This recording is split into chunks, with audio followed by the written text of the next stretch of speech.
বাংলাদেশের বিপক্ষে ২ ম্যাচের টেস্ট সিরিজ খেলবে অস্ট্রেলিয়া ক্রিকেট দল। আর এই সিরিজকে সামনে রেখে শক্তিশালী দল ঘোষণা করেছে ক্রিকেট অস্ট্রেলিয়া। চোট কাটিয়ে দলে ফিরেছেন নিয়মিত অধিনায়ক প্যাট কামিন্স, পেসার জশ হ্যাজলুড এবং অভিজ্ঞ অফস্পিনার নাথান লায়ন। আগামী ১৩ আগস্ট ডারউইনে প্রথম টেস্টের মাধ্যমে সিরিজটি শুরু হবে। এরপর ২২ আগস্ট ম্যাকাইতে অনুষ্ঠিত হবে সিরিজের দ্বিতীয় ও শেষ টেস্ট।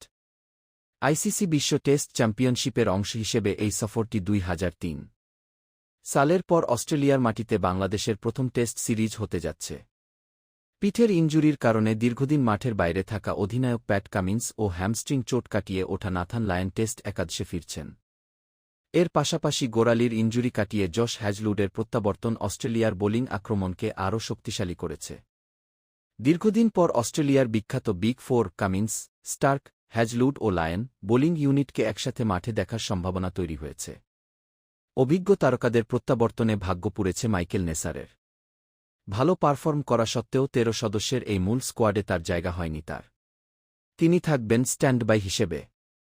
বাংলাদেশের বিপক্ষে অস্ট্রেলিয়ার ১৩ সদস্যের টেস্ট স্কোয়াড: প্যাট কামিন্স, অধিনায়ক; Travis Head, Steve Smith, Marnus Labuschagne, Jack Weatherald, Cameron Green, Beau Webster, Alex Carey; wicketkeeper Josh Inglis; wicketkeeper Mitchell Starc, Josh Hazlewood, Scott Boland ও নাথান লায়ন।